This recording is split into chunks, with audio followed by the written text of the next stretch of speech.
the Bodhi mind, and the law of heavenly reward.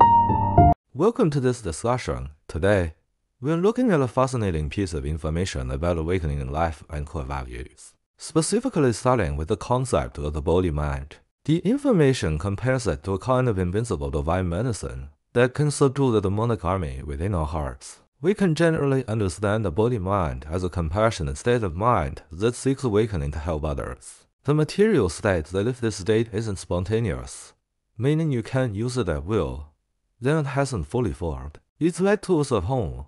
You should be able to pick them up and use them, thus simply knowing the prescription, but not being able to use it any time isn't enough. The information then shifts to a rather concerning phenomenon. Many children are being spoiled rotten. From a young age, they're indoctrinated with the idea that hard work and effort are bad, and that pursuing easy pleasures and leisure is good. What's going on here? This, the information explains, stems from incorrect conditioning. If, from childhood, their environment, be it family or society, constantly transmits the message that pleasure is good and labor is bad, then over time, this idea becomes internalized and fixed.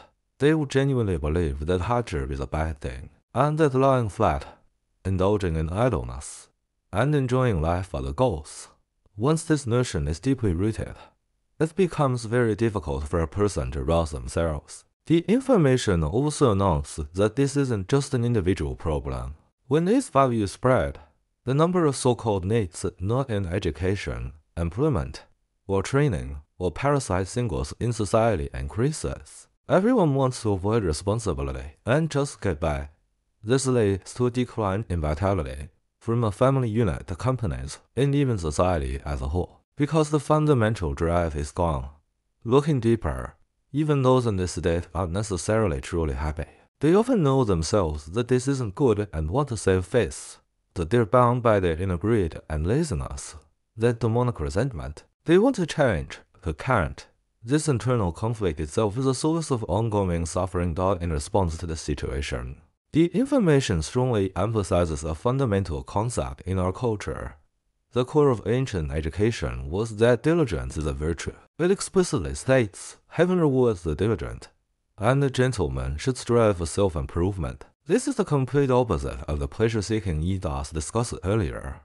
The ancients firmly believed that diligence aligns with the workings of the heavens. If you strive, you will naturally receive help from heaven, and earth taught the saying the movement of heaven is full of power, meaning the universe never stops moving, implies that humans should emulate the spirit. Heaven rewards the diligent is an absolutely correct insight. Therefore, in ancient times, children were trained from a young age to do things with their hands. It was believed that someone who could do things well and be responsible was useful, while someone who only indulged in pleasure was considered worthless. Under this notion, people generally felt that diligence was glorious and feared idleness. This contrast is truly interesting.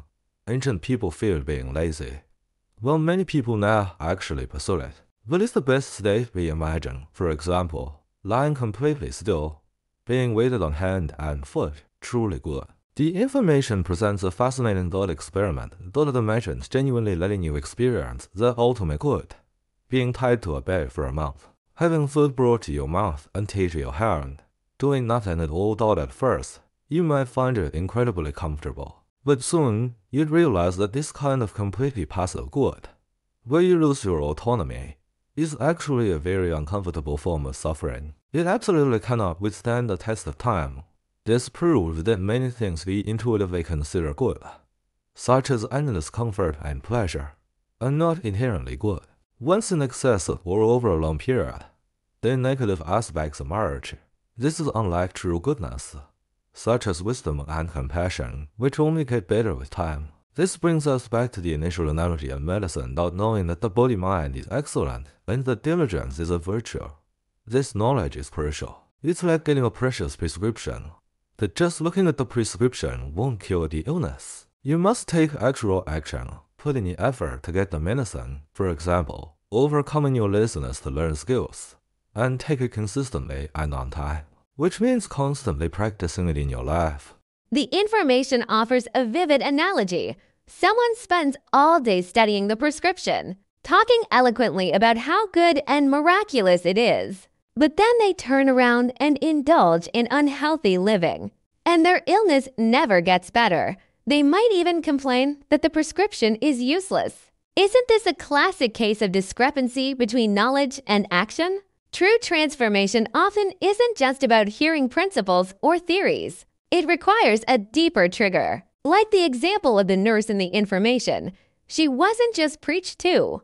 She personally saw a diabetic patient whose toes rotted away and were amputated, then their feet, then their calves, moving further up, all because they couldn't control their diet. She was scared by that real, terrifying suffering. This fright truly led to her awakening and her determination to completely change her eating habits. It was then that she truly took that medicine for healthy eating, because fear propelled her action.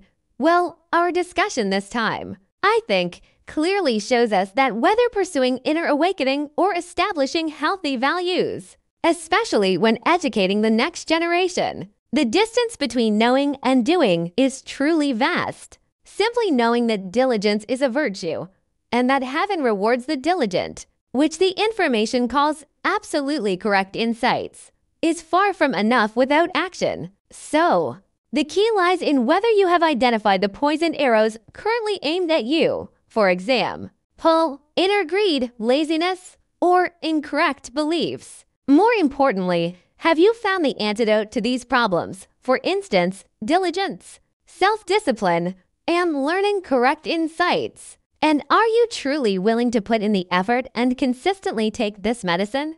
Ultimately, this requires your own realization and continuous action. Finally, I leave you with a thought. In your life, what things do you currently consider good, but which, if examined over the long course of time, would also reveal their negative essence? And for that truly beneficial medicine, be it diligence, learning, or inner cultivation, when do you plan to start? And how would you begin to take it?